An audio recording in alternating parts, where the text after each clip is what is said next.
అందరికీ నమస్కారం.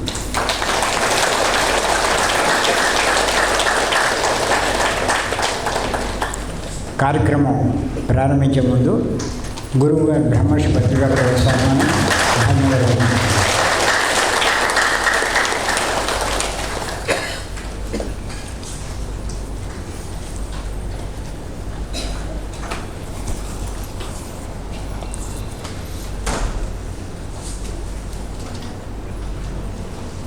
కబీర్ మహాశయుడు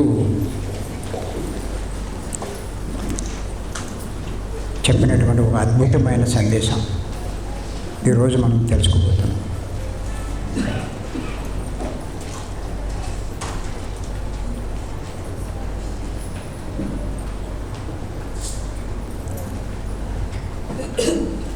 ఏంటంటే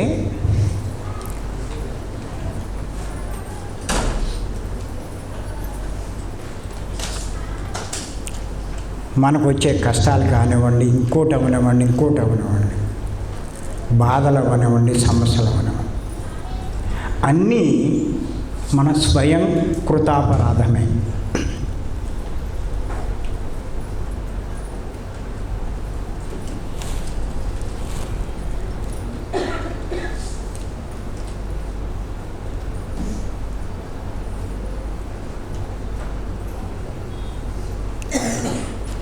అంటే మనకు మనం చేసుకున్నదే.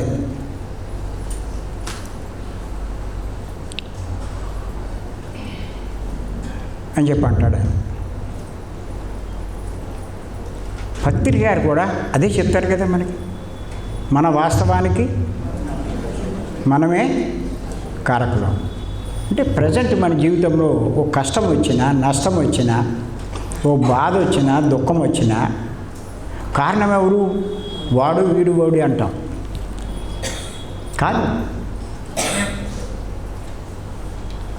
మన జీవితంలో జరిగే అన్నిటికీ కారణం మనమే తెలుసుకోవాలి ముందు.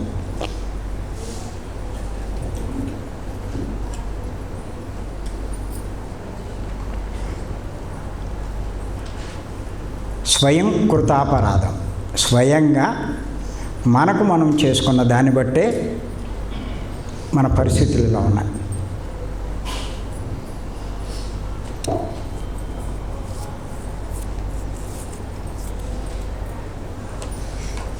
మానవుడు ఎందుకు దుఃఖపడుతున్నాడు?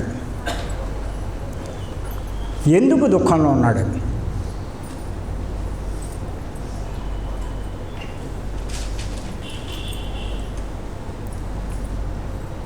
దుఃఖం అంటే మనం ఇంతకుముందు చాలాసార్లు చెప్పుకున్నాం. అనేక సమస్యల వల్ల కలిగే బాధనే దుఃఖము అంటారని చెప్పి మనం చాలాసార్లు చెప్పుకున్నాం. మనం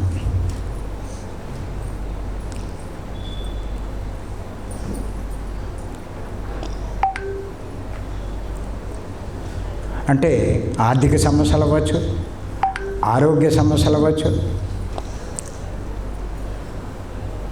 వృద్ధాప్య సమస్యలు అవ్వచ్చు, సంసార సమస్యలు అవ్వచ్చు, కుటుంబ సమస్యలు అవ్వచ్చు, ఇరుగు పొరుగు వారితో సమస్యలు అవ్వచ్చు,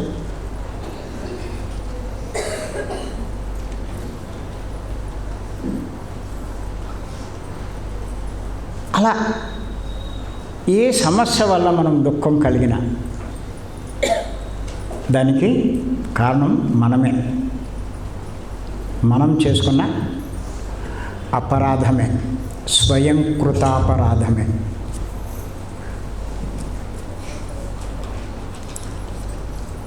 ఏం చేసాం మనం అపరాధం? అది చెప్పుకుందాం ముందు. దానికంటే ముందు కొన్ని ఉదాహరణలు నేను చెప్తాను. నేను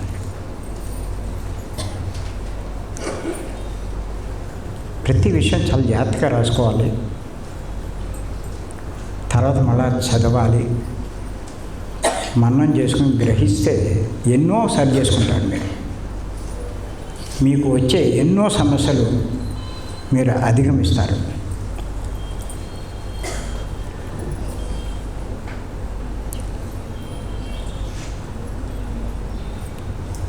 ఒక కుక్కంట అద్దాల గదిలోకి వెళ్ళిందంట ఒక రోజు.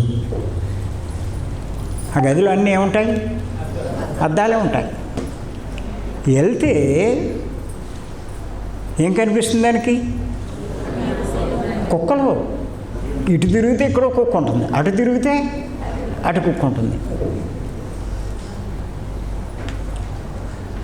సహజంగా దాని స్వభావం ఏంటి? ఏదైనా ఇంకో కుక్క కనిపిస్తే సహించలేదు. అది ఆడవాళ్ళు పక్కోళ్ళు సహించలేనట్టు అది సహించలేదు. ఇది మొరుగుతుంది, అది మొరుగుతున్నది. ఇది గాంధించి చూస్తే అది అలాగే చూస్తుంది. దీనికి కోపం వచ్చేసింది, నా మీద ఇలా చేస్తావా అని చెప్పి వెంటనే వెళ్ళి దాని మీద దూకింది. దూకితే అద్దానికి దగ్గర కిందడింది. సరే మళ్ళీ లేచింది, మళ్ళీ ఈ పక్క కనిపించింది. పరుగు వెళ్ళి మళ్ళీ దాన్ని గుద్దింది. ఇలాగ గుద్ది గుద్ది గుద్ది చివరికి చచ్చింది. రక్తాలు కార్చుకుంటూ చచ్చింది. దాన్ని చంపిందో లేదో తెలియదు, కానీ ఇది చచ్చింది. ఇప్పుడు చెప్పండి, ఆ కుక్క ఎందుకు చచ్చిందంటారు? దానికి ఎవరైనా కారణమా? దానికి కారణం ఎవరు? అదే దాని అపరాధమే. స్వయంగా అది చేసుకున్న అపరాధం. దాని ప్రాణాలు తీసుకుంది.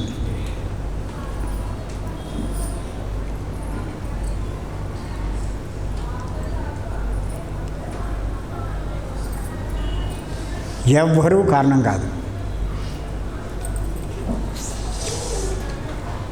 దాన్ని ఎవడనుకోమన్నాడు? అది ఇంకో కుక్కని. అది నేనే అని అనుకోవచ్చుగా. నేనే అన్నిట్లో కనబడుతున్నాను.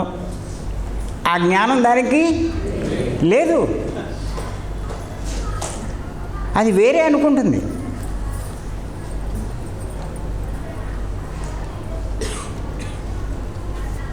అంచేత ఆ రకంగా అది నాశనమైంది. అలాగే ఇంకో ఉదాహరణ చెప్తారు పెద్దలు. కబీర్ కూడా చెప్పాడు. ఒక సింహం కుందేలుగా తెలుసు కదా మనకి. దాన్ని ఏం చేస్తుందంటే పాడుపడిపోయి నువ్వు దగ్గర తీసుకెళ్తుంది. ఇంకో సింహం ఉంది, నిన్ను చంపడానికి వచ్చాడు, ఈ అడవిలో ఉన్నాడు, అటు తిరుగుతున్నాడు, నీ సంగతి ఆటకట్టు, నీ పని అయిపోయిందండి. దీనికి పౌరుషం వచ్చింది, చాలా కోపం వచ్చేసింది. ఎక్కడున్నాడో చూపించాడు, సంగతి తెలుస్తాను. వెంటనే అది కుందేలు తీసుకెళ్ళింది. ఎక్కడికి? పాడుపడిపోయినా బావి దగ్గరికి తీసుకెళ్ళి, అదిగో ఎక్కడ ఉన్నాడేంటి, అక్కడే ఉన్నాడు, అందులో చూడాలి. దాని ఊతిలో కొంగు చూసింది. చూస్తే స్పష్టంగా కనిపించింది ఇంకో సింహం. వెంటనే గాండ్రించింది. గాండ్రితే అది ఊరుకుంటుందా? అది గాండ్రించింది. ఇంకా మీదకి వచ్చింది. అది ఇంకా ఎదురుకొచ్చింది. నీ సంగతి తెలుస్తానుండు అని ఏం చేసింది? దూకేసింది. దూకేస్తే ఏమైంది? అది ఇప్పుడు దీని చావు కారణం ఎవరు? అదే పిచ్చి మొండ. వెళ్ళి ఎవరు దూకమన్నారు? దాంట్లో వెళ్ళిపోయింది. ఆవేశంతో దూకింది. దాని బతుకాలు అయిపోయింది. ఇలా పెద్దలు ఎగ్జాంపుల్ చెప్తారు.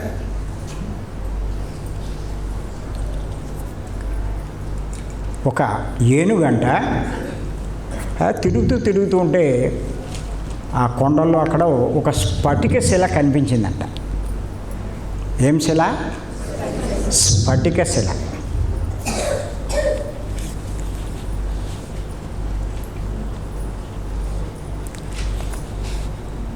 ఆ ఆ స్ఫటిక శిలలో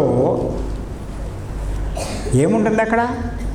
దీని ప్రతిరూపమే అక్కడ ఉంటుంది, దాని ప్రతిరూపమే అక్కడ ఉంది. అదేమనుకుంది? అది వేరే ఏనుగు అనుకుంది.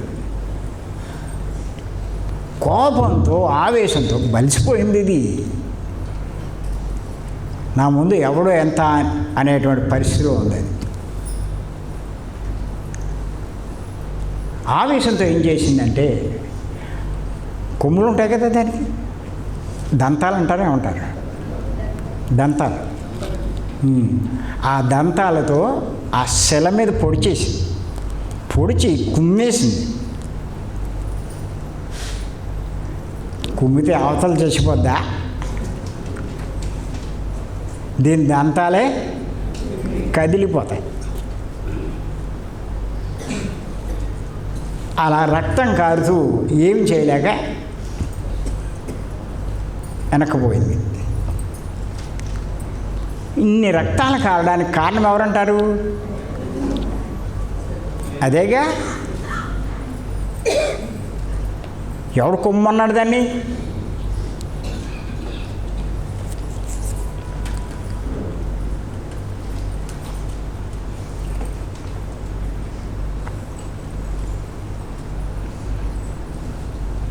అలాగే ఇంకొక ఉదాహరణ, స్వయం కృతాపరాధం. మానవులు తమ కష్టాలు అన్నీ కూడా తమ స్వయం కృతాపరాధాల వల్లే వస్తున్నాయి అన్నది మర్చిపోకండి. మీరు అజ్ఞానంలో ఉంటే ఆ కుక్క, ఆ సింహం, ఆ ఏనుగులాగే తయారవుతారు. జ్ఞానం సంపాదిస్తే, సత్యం బోధపడితే మీకు అర్థమవుతుంది. కానీ మనం జ్ఞానం ఎక్కడ సంపాదించుకుంటున్నాం? భీమవరం రండిరా, జ్ఞానం సంపాదించండి అంటే వింటున్నారా ఎవడనా? పొద్దున్నే జూమ్లోకి రండిరా అంటే ఎవడొస్తున్నాడు? ఏదో వచ్చిన వాళ్ళకి, ఇక్కడికి అక్కడికి వచ్చిన వాళ్ళందరూ జ్ఞానవంతులు అయ్యారు, ఎన్నో విషయాలు తెలుసుకోగలిగారు. కానీ రాని వాళ్ళకి ఏం తెలుస్తుంది జ్ఞానం యొక్క విలువ? ఏడవమంటే ఏడుస్తారు, దుఃఖపడమంటే దుఃఖపడతారు. అంతటికీ కారణం నేను చేసుకున్నదే ఈ అజ్ఞానంతో అన్నదానికి అర్థం కావట్లే. ఇంకొకటి చెప్తాను, మనం చాలాసార్లు చెప్పుకున్నాం కదా. ఒక కోతంట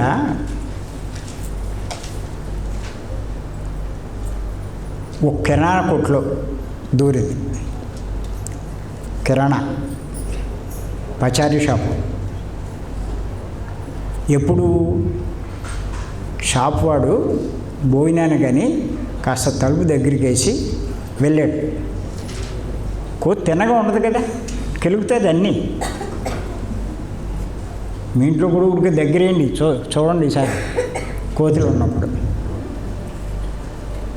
ఆ తలుపు ఇలా తీసేసరికి వచ్చింది, లేదు తాళం ఇలా దగ్గర వేసాడు. లోపలికి వెళ్ళేసరికి అన్నీ కిరాణా సామానే. కానీ దానికి ఒకటి తిరగేసింది, నచ్చల. అప్పుడు ఏం చేసిందంటే,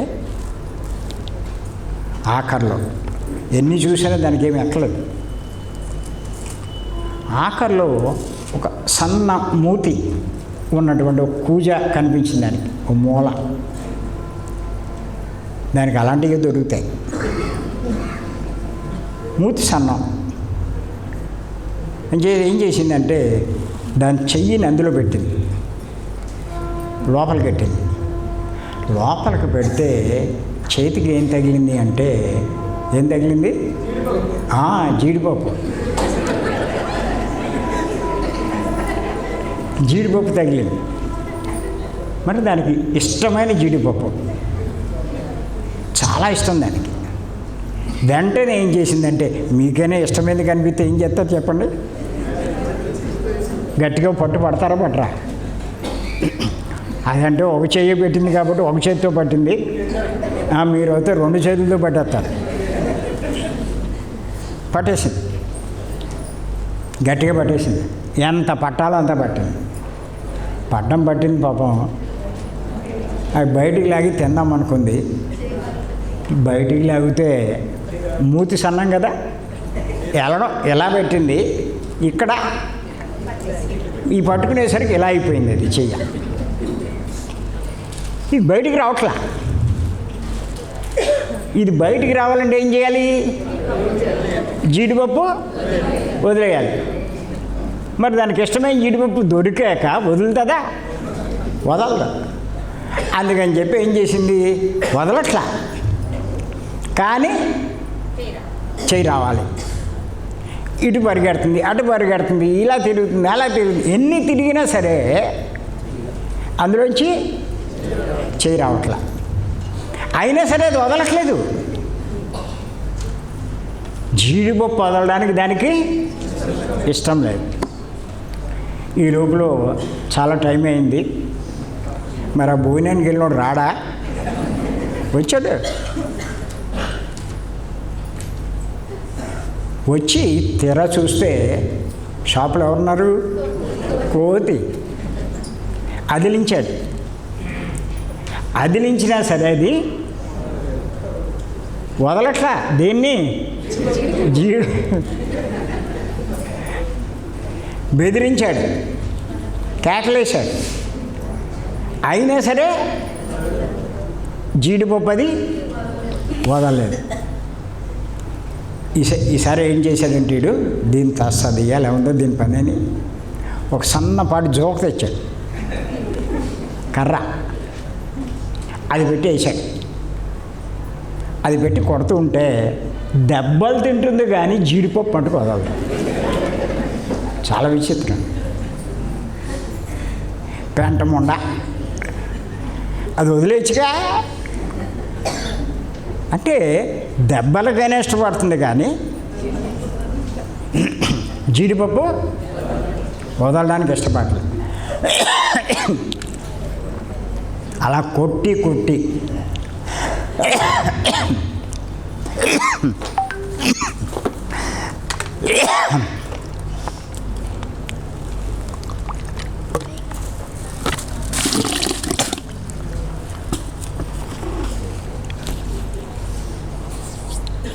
రక్తాలు కారుతున్నాయి. అయినా సరే జీడిపప్పు వీడు లాభం లేదనుకున్నాడు.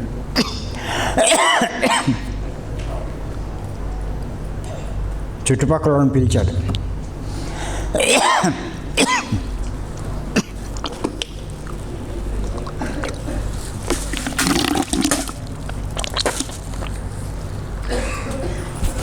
నువ్వు ట్యాబ్లెట్ తీసి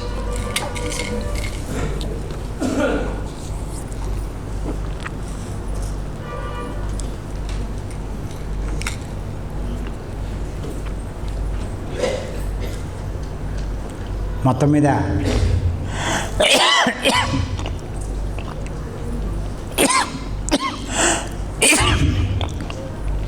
దాన్ని విడిపించారు, బయటికి పంపేశారు.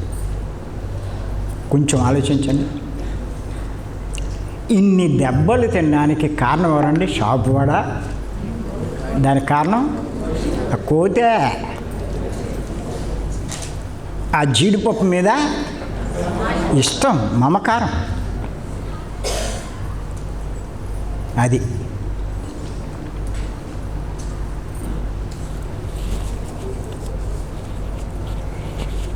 ఇలాగే మనం కూడా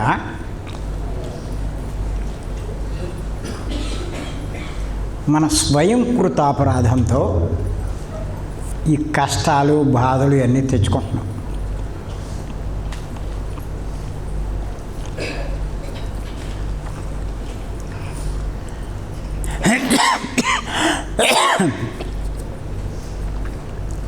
మనం ఇన్ని ఎగ్జాంపుల్ చెప్పుకున్నాం కదా.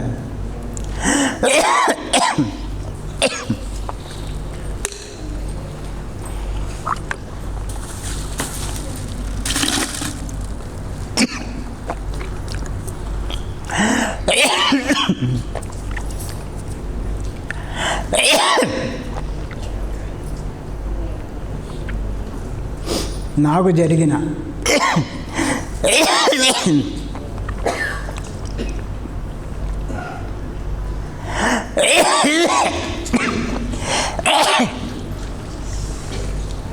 ఈ కష్టానికి కారణం ఎవరు చెప్పండి? నేనే. ఎవడు పోసుకున్నాడు? నేనే పోసుకున్నాను.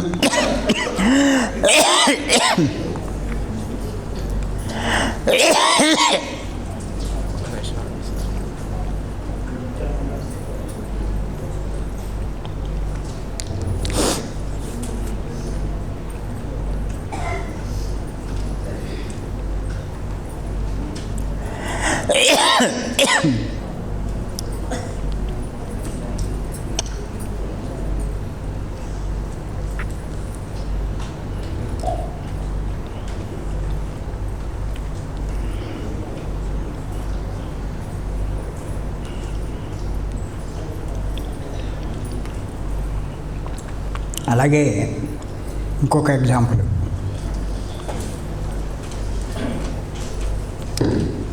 ఒక రామచిలుకంట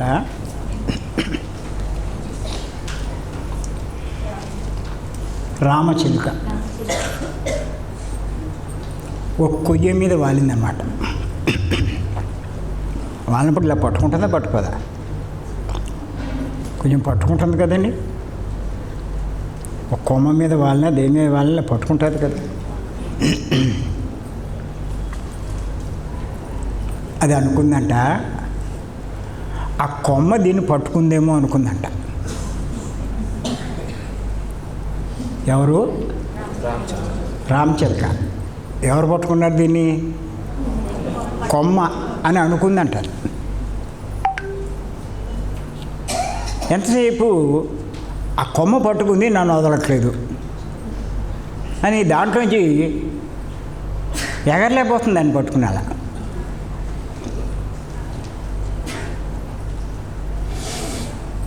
నిజంగా ఎవరు పట్టుకున్నారంటారు? చిలకే పట్టుకుంది. కానీ అదే అనుకుంటుంది.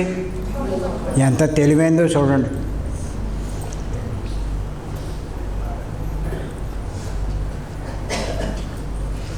దాని తప్పుని దేని మీద గెంటింది? కొమ్మ మీద గెంటింది. అలాగే మానవులు కూడా తమలో ఉన్న లోపాలని ఇతరుల మీద గెంటుతూ ఇంత దుఃఖం అనిపిస్తున్నారు.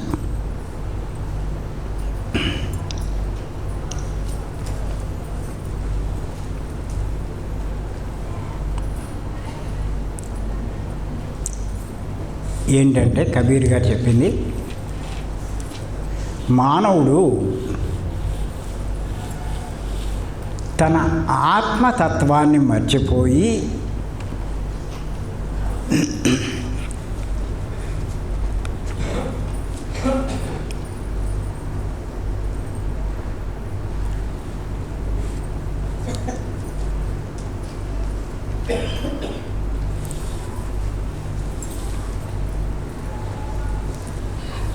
సంసారం యొక్క మాయామోహంలో పడి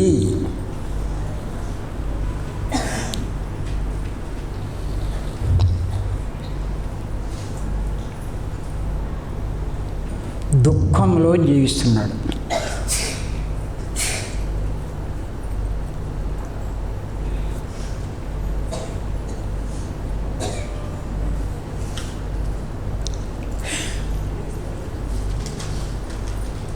మానవుడు తన ఆత్మతత్వాన్ని మర్చిపోయి సంసారం యొక్క మాయా వ్యామోహంలో పడి ఇంత దుఃఖంలో జీవిస్తున్నాడు. ఈ సంసారం యొక్క మాయా వ్యామోహంలో ఉన్నంతకాలం వాడికి దుఃఖమే.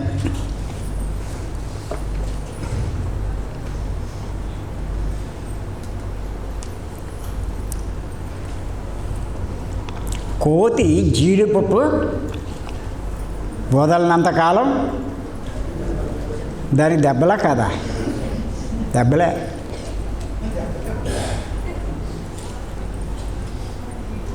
మానవుడి పరిస్థితి కూడా అంతే.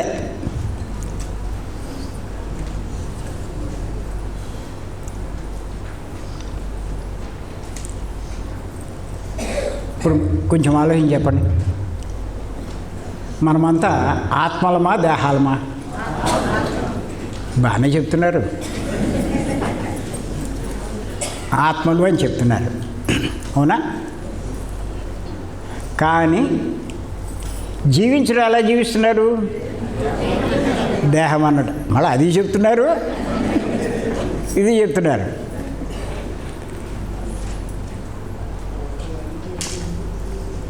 ఇంకేతంటే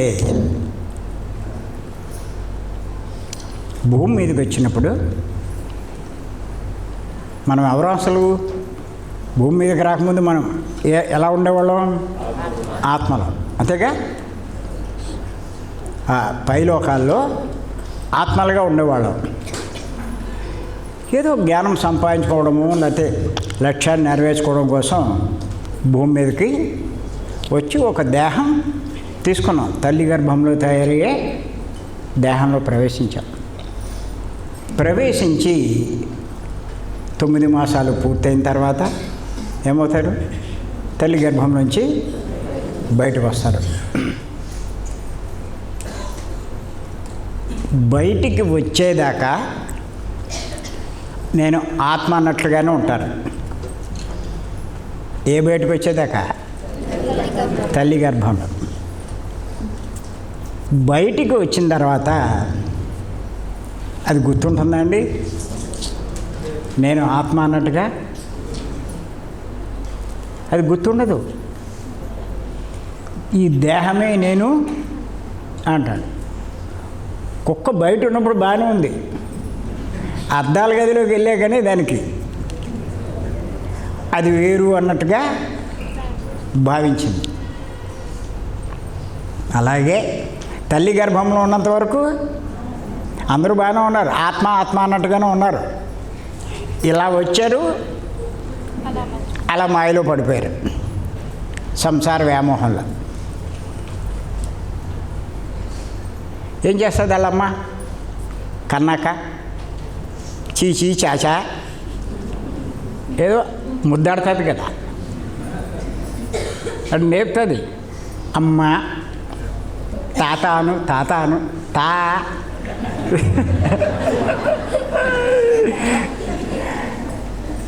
ఏదో ఇది నూరు కదుగుతుంటే ఆడేం చేస్తాడు? ఆడు ఏదో అయ్యి అంటాడు, తాత అన్నాడు అంటుంది ఆవిడ. అబ్బో మా అబ్బాయికి తాత అన్న వచ్చేసిందంట. అమ్మ అంటే అమ్మ అంటాడు. మరి రోజు అమ్మని చూపించి అమ్మ అంటాడు అంటుంది, తాతని చూపించి తాత అని, అలా నాన్నని చూపించి నీకు అలాగే నేర్పారురా.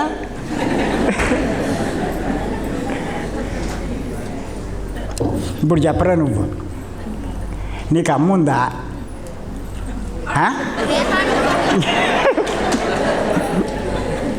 లేదంటున్నాడు. సౌజన్య అమ్మ లేదంట. నీకు ఇంకా జ్ఞానం రాలేదు కానీ వాడికి బాగా వచ్చింది. పోలే అమ్మ లేదన్నావు, నాన్న ఉన్నాడా? ఆడు లేడంట. ఓయ్ శివా లేచి నిలబడు. ఓయ్ అంత కోపంగా చూస్తావా? ఓయ్ ఆడికి నాన్న లేడన్నాడు, నీ కొడుకు ఉన్నాడా?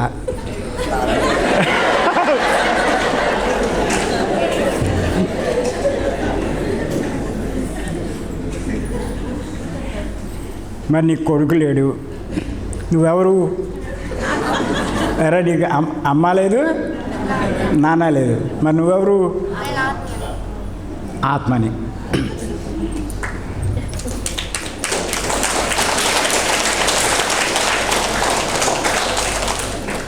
చిన్ననాటి నుంచే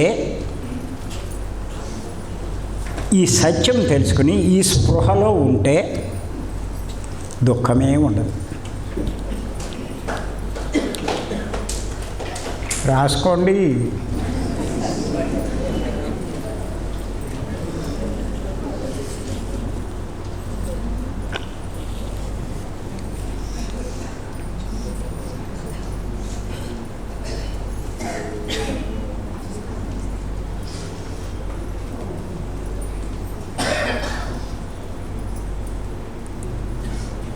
ఇది మర్చిపోవడం వల్ల మెల్లిమెల్లిగా ఏమవుతుంది, ఆడికి అన్నయ్య పుడితే అన్నయ్య అంటాడు, అది ఇంకో చెల్లి పుడితే చెల్లి అంటాడు.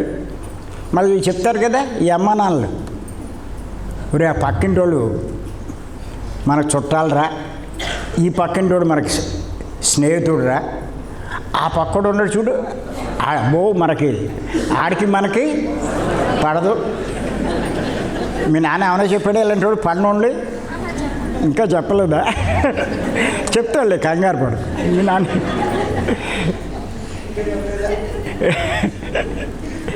ఆడు మన శత్రువురా, ఆడింటికి మనం వెళ్ళకూడదు, ఆడికి మనకి మాటలు చెప్పాడా ఇలాంటివన్నీ? ఇంకా చెప్పలేదా? కంగారు పడు, చెప్తాడులే. అంటే ఇప్పుడు ఏమనుకుంటాడు, ఆడు నా శత్రువు, ఈయన నా మిత్రుడు. మళ్ళీ ఇంకేమని చెప్తారు, మనం హిందువులం రా చెప్పాడా? చెప్తాడు. మనం గుడికి వెళ్ళాలి, గుడికి తీసుకెళ్ళాడు, తీసుకెళ్ళలేదా? అప్పుడప్పుడు తీసుకెళ్తాడులే. భీమవరం రాకముందు తీసుకెళ్ళాడు, భీమవరం వచ్చాక నీకు అర్థమైంది, ఇప్పుడు నువ్వు వెళ్ళమన్నా వెళ్ళావు, అంతేనా? నీ మాట అండయ్యాక వాడు సత్యం తెలుసుకున్నాడు. శివ, ఇప్పుడు ఏమైపోయింది పరిస్థితి ఏంటి?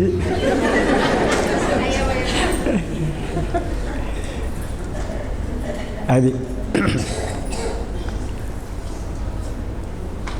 అలాగా చూస్తే మనం ఈ మతం రా అంటే ఏమనుకుంటారు వాళ్ళు? హిందువులు అనుకుంటారు, క్రిస్టియన్ అంటే క్రిస్టియన్ అనుకుంటారు. మతం ఒకటే చెప్తారేంటి, ఇంకేం చెప్తారు? క్యాస్ట్, ఈ కులం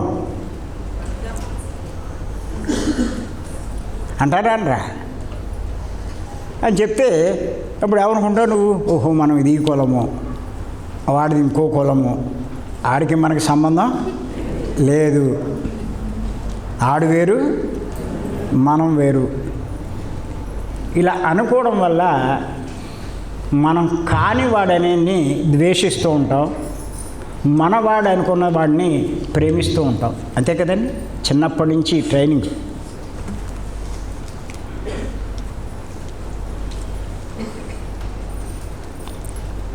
నిన్న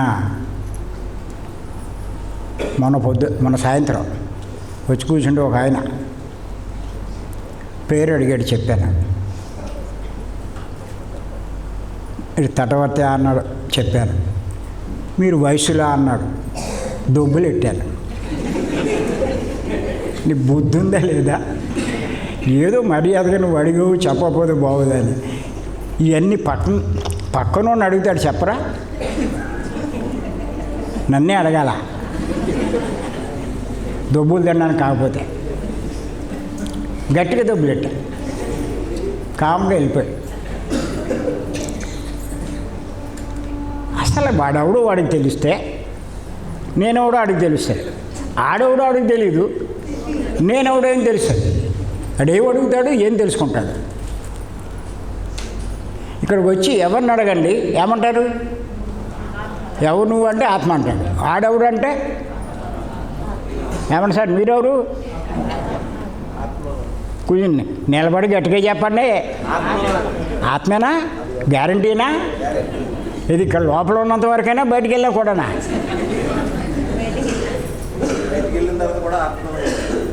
బయటికి వెళ్ళాక కూడా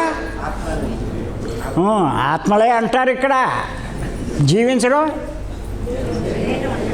ఆహాహా.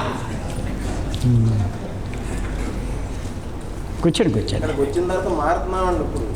కొంచెం అది. ఇప్పుడు చెప్పండి, ప్రతి నెల రావాలా అక్కర్లేదా? ఏదో ఒక నెల వస్తే జ్ఞానం అంతా వచ్చేస్తుందా? ఈ మాయలోంచి బయటపడిపోతారా? మీ స్వరూపాన్ని మీరు తెలుసుకోగలుగుతారా? అది అప్పటిదాకా దుఃఖంలోనే ఉంటాం.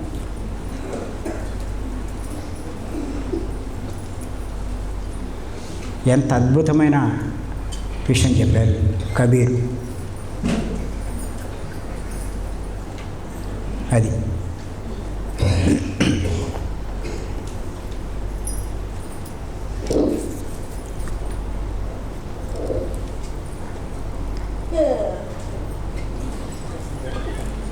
ఏం చేశారు? కులం అంటారు, కులం మీద మమకారం, పుత్రుల మీద మమకారం, భార్య మీద మమకారం, భర్త మీద మమకారం. వీళ్ళు నా వాళ్ళు, ఆడ శత్రువులు, వీడు మనకు వాడు కాదు. ఇలాగా చూస్తే ఎక్కడ చూసినా ఎవరిని చూసినా అందరూ దేనికి ప్రాముఖ్యమిస్తున్నారు అంటే డబ్బు.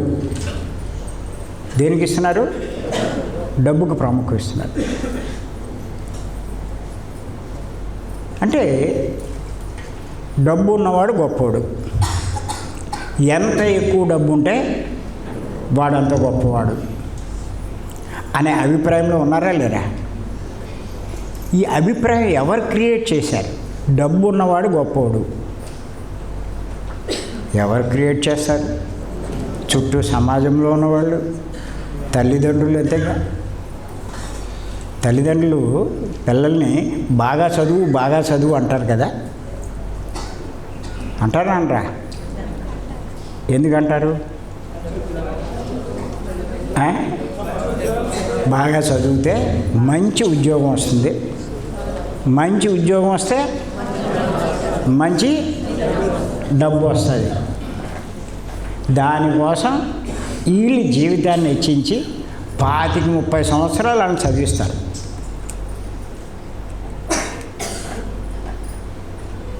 అంతా దేనికోసం?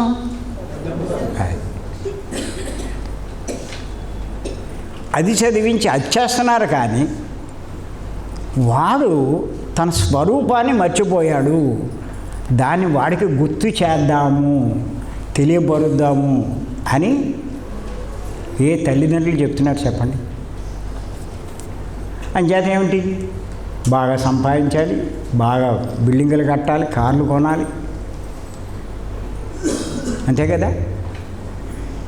కార్లు కొనేసి వాటిలో తిరుగుతూ ఇంచాక ఆ ఏసీలు వేసుకుని ఉంటే అది లైఫ్ అనుకుంటారు.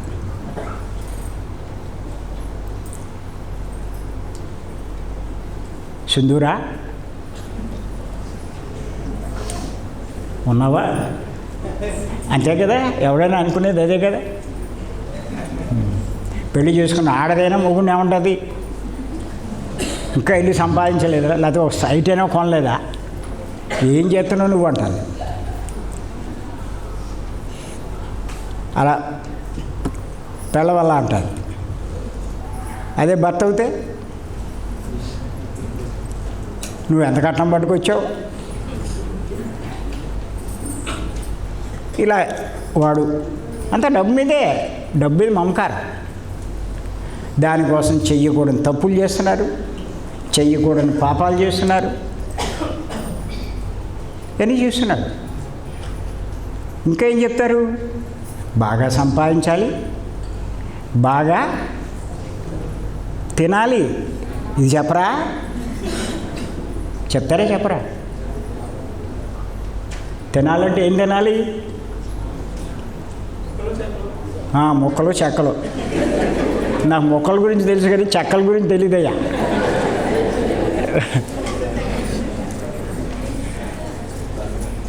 దానికోసం ఏం చేస్తున్నారు? ఆ కోళ్ళను చంపడం, ఆ పాపమంతా మీదేసుకోవడం, వాటికి నరకం చూపించడం, తర్వాత రోగాలు తెచ్చుకుని వీళ్ళు నరకం అనుభవించడం. ఇదంతా ఏంటంటారు? స్వయంకృతాపరాధమా కదా? తన స్వరూపాన్ని మర్చిపోవడమా కాదా? నేను ఆత్మ అని తెలుసుకున్నవాడు అందరూ ఆత్మ అన్నది అర్థమవుతుంది, అన్నీ ఆత్మ అన్న సంగతి అర్థమవుతుంది. వేటిని చంపుతారు? వేటిని హింసిస్తారు? వీళ్ళకి కష్టాలు అసలు వస్తాయా? ఎవరైనా మోసం చేస్తారా? అధర్మంగా సంపాదిస్తారా? ఎందుకు వస్తాయి కష్టాలు? ఎప్పుడు ఇది జరుగుతుంది? తన స్వరూపాన్ని మర్చిపోకుండా ఉన్నప్పుడు. కానీ ఈ మాయలో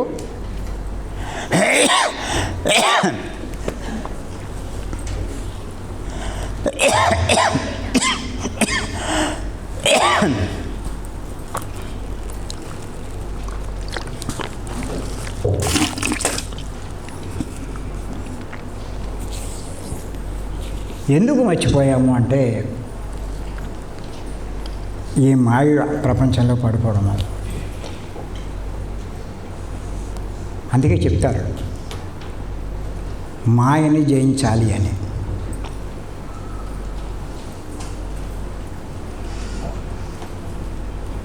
లేనిది మాయ అంటే లేనిది ఉన్నట్టుగా చూపిస్తూ ఉంటుంది.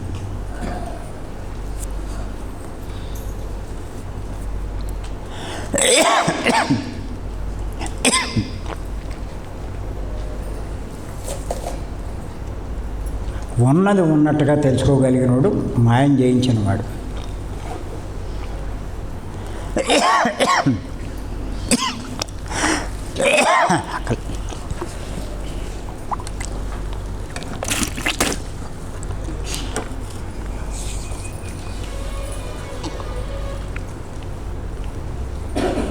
లేని దాన్ని ఉందని అనుకోవడం మాయలో ఉన్నట్టే లెక్క. న్యాయంగా చూడండి, ఆత్మకు పిల్లలు ఉన్నారా? పిల్లల శరీరానికి బంధుత్వాలు ఉన్నాయా? లేవు. ఎన్ని చెప్తూ ఉంటాం, మా బంధువు ఇది, అంతెందుకు వీళ్ళేదో ఈ కాస్ట్ అయినట్టు, వీళ్ళ అమ్మాయి ఉన్నా ఇంకో కాస్ట్ ప్రేమిస్తే ఏం చేస్తారు చెప్పండి?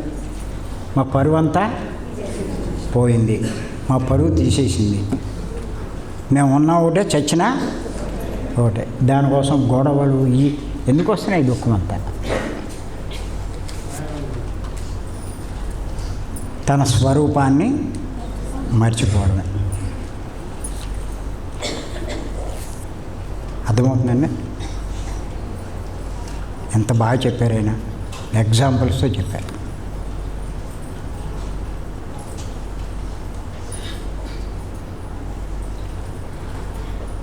ఆ దేహం చూసి అదే తాను అనుకుంటుంది. ఆ కుక్క అలా అనుకుంది, ఆ ఏనుగు అలాగే అనుకుంది. అవి అంటే జంతువులు. మనం జంతువులమా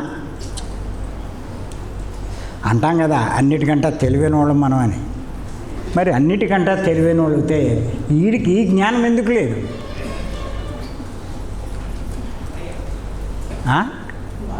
మాయ అది ఒక బాధ దొరికింది.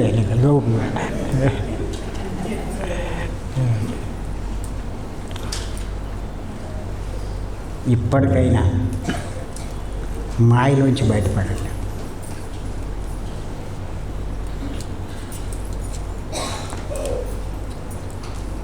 ఇంకా దుఃఖమయం చేసుకోకండి మీ జీవితాన్ని. జరిగిపోయింది ఏదో జరిగిపోయింది.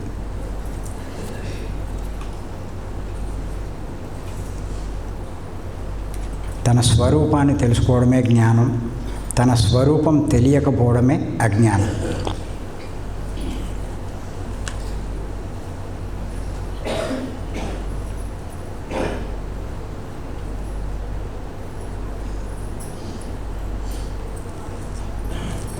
ఈ మమకారాలు ఇవన్నీ వదిలిపెట్టండి.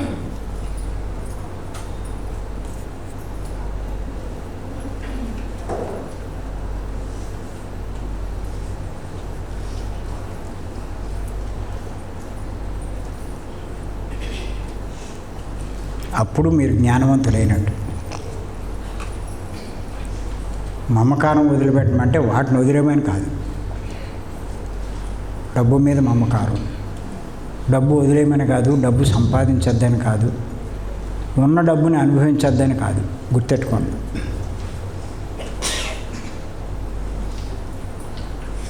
లేదని బాధపడకండి. లేదని బాధపడ్డారా మమకారం ఉన్నట్టే. ఆ డబ్బు సంపాదించడానికి అధర్మంగా, అన్యాయంగా, అక్రమంగా ప్రయత్నించారా మీకు మమకారం ఉన్నట్టే. ఉన్న దాంతో తృప్తి చెంది ఉన్నంతలో మీరు జీవించగలిగితే మీకు ఏ మమకారం లేనట్టు.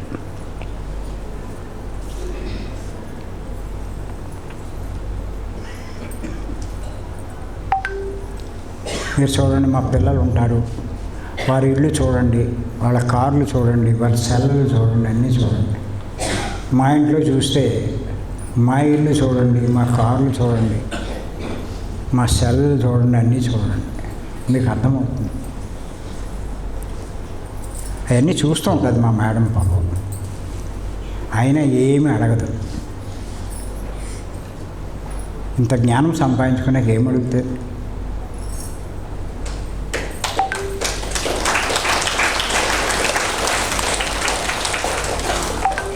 అందరూ ఒకటే. కుటుంబానికి చేయడం కాదు, అందరికీ చేయాలి, అదే భావన. వాళ్ళు ఈ మమకారాలనే వదిలేయడం వల్లే ఆఖరికి నాకు ఇంత జరిగినా కూడా ఆవిడ ఏమీ దిగులు చెందలేదు, వర్రి పడలేదు. ఖచ్చితంగా చెప్పింది ఆయన మామూలుగా తిరిగి వస్తాడు అని.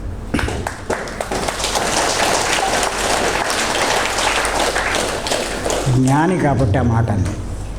అలా నన్ను వదిలేసిందా? 15 రోజులు 20 రోజులు నన్ను వదలకుండా నన్ను ఒక్కటిని సేవ చేసింది.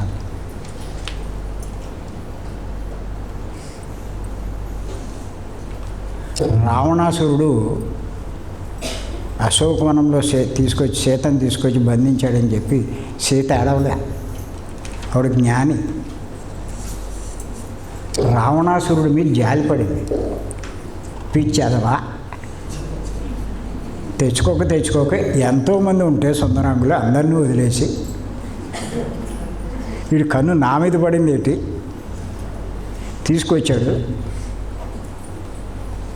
ఇంకిడికి చివరి క్షణాలు తొందరలోనూ ఉన్నాయి అని చెప్పి జాలిపడింది. దుఃఖించాల, శోకించాల. అందుకే ఆ వనానికి అశోకవనం అని పేరు వచ్చింది. ఆ వృక్షానికి అశోక వృక్షం అని వచ్చింది. మరి నిజంగా భర్తకు దూరం అయిపోతే మీరు ఎవరైనా బాధపడతారా? మొగుళ్ళు ఉన్నోళ్ళు చెప్పరు, మొగుళ్ళు లేనోళ్ళు చెప్పేస్తారులేండి. పోలీ పెళ్ళాలు పోతే బాధపడతారా? అస్సలు పడరంట.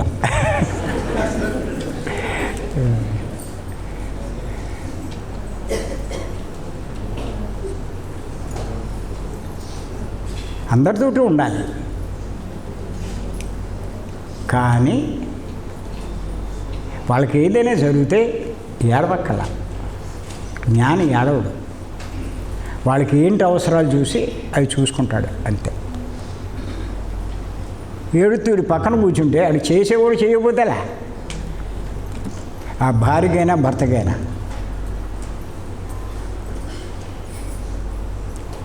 మా మణికుమారి ఎన్ని పరీక్షలో ఎంత సేవ చేసిందో భర్తకి. క్లాసులు వదల ఆవిడ. ఆయన హాస్పిటల్లోనే పెట్టి 3 రోజుల క్లాస్కి వచ్చేది. ఇప్పుడు ఎక్కడ ఉన్నాడమ్మా? హాస్పిటల్లోనే ఉన్నాడు. ఆయన వచ్చేసింది. అక్కడ వెనకాల జానకి, విజయవాడ. వాళ్ళ అబ్బాయికి ఏదో అయింది. ఏమైంది?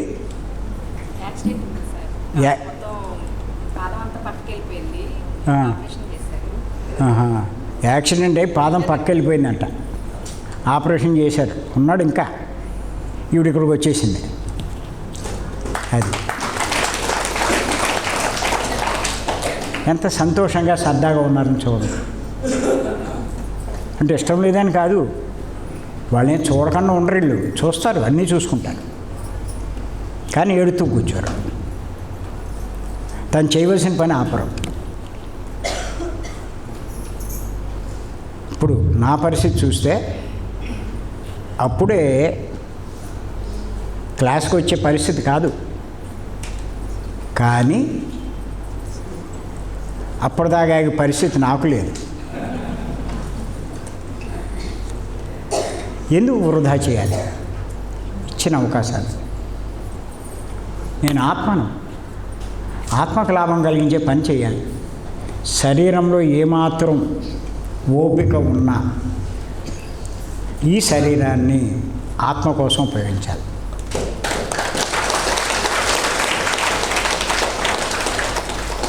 ఆ పని చేస్తున్నాను నేను. ఇప్పుడు పత్రిక దగ్గర నేర్చుకున్నా. చివరి 10 రోజులు 15 రోజులు లడక్ వెళ్ళారండి.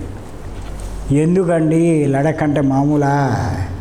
ఆయన వెళ్ళేసరికి అక్కడ ఫ్లైట్లు కూడా క్యాన్సిల్ అయినాయి అంట. స్పెషల్ హెలికాప్టర్ ఏదో కట్టించుకుని స్పెషల్ ఫ్లైట్లోనే వెళ్ళాడు.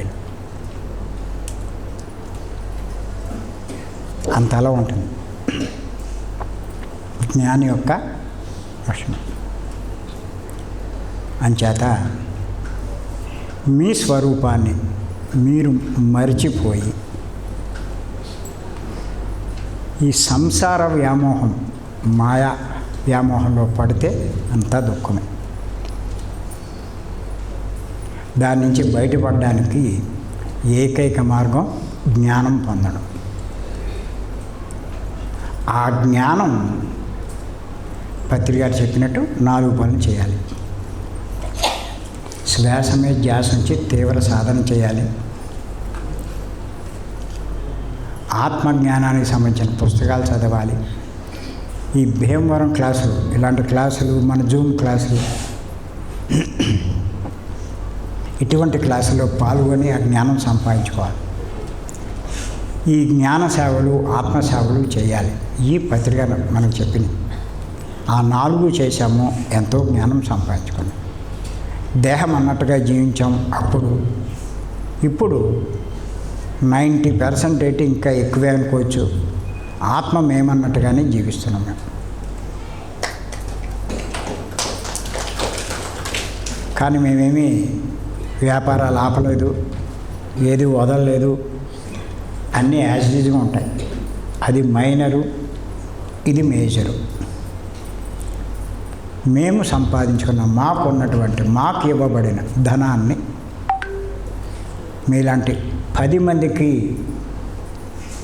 జ్ఞానాన్ని అందించడానికి ఉపయోగిస్తున్నాం.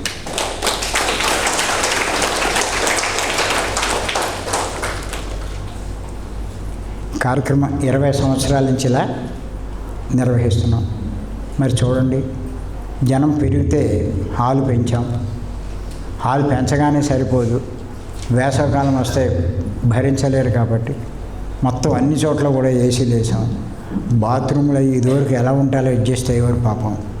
ఇప్పుడు ఎంతమందికి సరిపడా బాత్రూంలు, పరుపులు అన్నీ ఏర్పాట్లు చేసి ఎవ్వడికి ఏ లోటు లేకుండా ఏర్పాట్లు చేస్తున్నాం.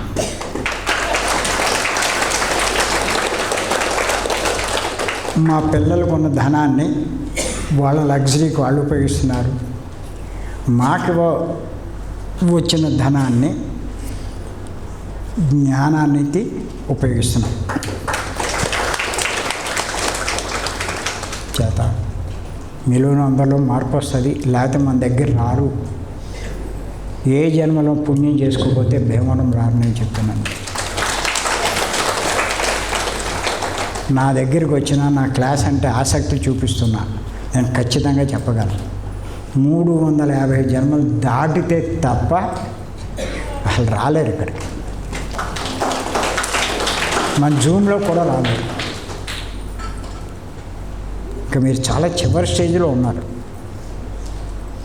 మరి ఇటువంటి జ్ఞానం నెల నెల అందిస్తుంటే, రోజు జూమ్లో అందిస్తుంటే మీలో మార్పు రాదండి? మీ అందరిలో ఎంత మార్పు వచ్చిందో నాకు తెలుసు. అసలు ఇదివరకుడికి ఇప్పటికీ మీకు సంబంధం లేదు. అంత గొప్పగా ఎదిగారు మీరు. ఇంకా పెరగాలి. అది చేత గుర్తుపెట్టుకోండి, మీ స్వరూపాన్ని మర్చిపోకండి. మీరు ఆత్మలు, మీరు దేహం కాదు, ఇది మర్చిపోకండి. మధు, ఆ బ్యానర్లు ఉన్నాయో లేదో చూసి నేను దేహం కాదు నేను ఆత్మ, లేకపోతే కొట్టించు, అక్కడ చూడు. తప్పనిసరిగా అందరూ ప్రతి ఇంట్లో ఉండాలి. నేను దేహం కాదు, నేను ఆత్మ. Thank you. మరి అవకాశం ఇచ్చిన అందరికీ